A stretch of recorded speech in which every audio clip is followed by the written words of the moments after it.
Eh,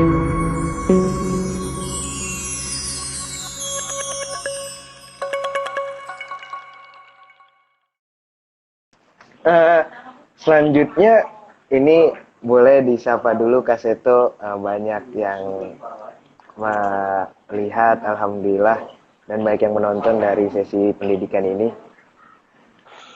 Iya, para ayah bunda, juga mungkin ada sejabat guru. Assalamualaikum warahmatullahi wabarakatuh. Assalamualaikum Tidak warahmatullahi teruntuk kita wabarakatuh. semua. Ya, mudah-mudahan pada kesempatan ini kita bisa bersama dengan Kak Feby ya, Kak Feby Helo, kita bisa berdiskusi lebih banyak bagaimana menciptakan suasana belajar yang menyenangkan di dalam keluarga.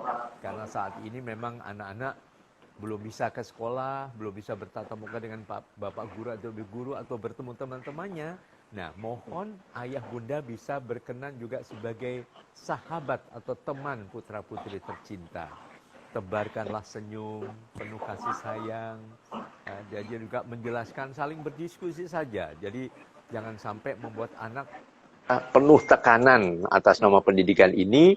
Nah, mungkin juga mohon izin, saya juga mengingatkan ada surat edaran nomor 4 tahun 2020 dari Mas Menteri Pendidikan, yaitu tentang pelaksanaan kebijakan pendidikan dalam masa darurat penyebaran COVID-19 ini. Misalnya pertama ditekankan, belajar daring dilaksanakan untuk memberikan pengalaman belajar yang bermakna bagi siswa, tanpa terbebani tuntutan kurikulum untuk kenaikan kelas ataupun kelulusan. Jadi tanpa terbebani itu Mas Menteri sudah bikin surat edaran itu.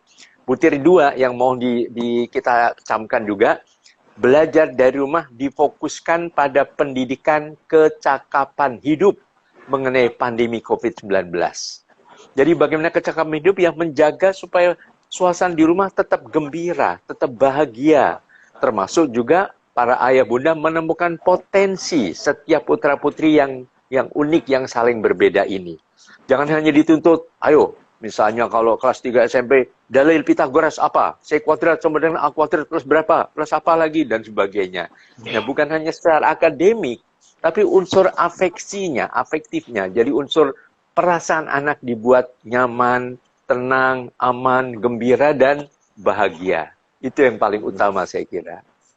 Begitu, Kak Bibi.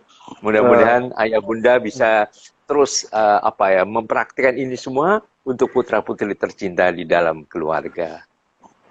Oke, terima kasih Kak Seto untuk pesannya dan juga info juga ya, karena saya pribadi belum mengetahui edaran tersebut gitu Kak Seto. Iya, iya, iya. Di sini lanjut ya Kak Seto, izin ada beberapa pertanyaan dari audiens ya, mungkin saya porsir ya, maksudnya yang saya pilih ya. Di sini ada Ya, baik. Kak Seto, bagaimana cara membuat belajar yang menyenangkan, dalam kurung walaupun cara penyelesaiannya guru terdengar seperti maksa. Nah, itu seperti apa Kak Seto? Iya, intinya ya tadi mohon ini menjadi catatan bagi para guru, kepala sekolah dan juga dinas pendidikan bahwa Mas Menteri peduli pada perlindungan anak-anak Indonesia. Karena setiap daerah berbeda kan. Oh, di tempat-tempat yang jauh kadang-kadang ada anak siswa terpaksa naik ke atas pohon untuk dapat sinyal.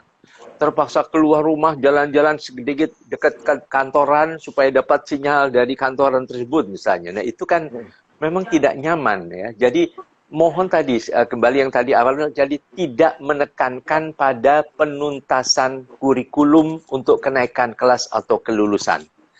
Jadi sementara sampaikan dulu kurikulum. Yang penting anak gembira belajar. Nah, belajar pun coba kita lihat isi pendidikan kita itu ada 5 sesuai dengan ketentuan dari Badan Standar Nasional Pendidikan ya. Nomor 1 adalah etika. Nah, belajar etika juga bagian dari belajar. Bagaimana mengajar sopan santun, saling menghormati, saling menghargai, belajar bisa bekerja sama, belajar tidak mau menang sendiri. Nah, itu diteladankan oleh ayah bunda di dalam keluarga. Itu nomor 1. Kedua adalah estetika, keindahan. Bagaimana belajar ini misalnya menciptakan rumah yang lebih nyaman, lebih rapi. Merapikan kamar tidurnya, mungkin menyapu, mengepel sendiri, membersihkan almari pakaian, almari buku dan sebagainya. Itu kan bagian dari belajar juga. Jadi bukan sekedar akademik. Karena tadi belajar kehidupan itu adalah ini. Jangan sampai akademik bagus, tapi anak stres akhirnya. Nah, ini catatan dari Kementerian Pemberdayaan Perempuan dan Perlindungan Anak, itu ada 13% anak mengalami depresi. Anak di Indonesia 13% catatan dari Kementerian Pemberdayaan Perempuan dan Perlindungan Anak. Nah, di situ sampai anak ada yang dirawat di rumah sakit jiwa. Nah, ini kontraproduktif kan. Jadi tadi Mas Menteri nggak usah terlalu menekankan pada itu dulu deh. Karena situasinya ini bukan hanya lokal, bukan hanya di Pulau Jawa atau Sumatera atau Kalimantan, tapi seluruh dunia, global. Jadi kekerasan juga mulai meningkat. Ada yang dibentak, dimarahin, dibanding-bandingkan, dihina. Tapi yang kekerasan fisik dicubit, ditarik, ditendang, dikurung. Nah, ini mohon tidak terjadi di dalam sistem pendidikan Indonesia yang saat ini masa pandemi COVID-19 ini. Begitu Kak Febi. Oke. Berarti ada terkait pembelajaran bukan hanya akademik seperti itu ya Kak Seto. Ada etika, ada juga estetika yang mengharuskan. Lalu ada nasionalisme juga. Rasa bangga sebagai anak Indonesia. Lalu juga kesehatan. Nah, kesehatan penting kan.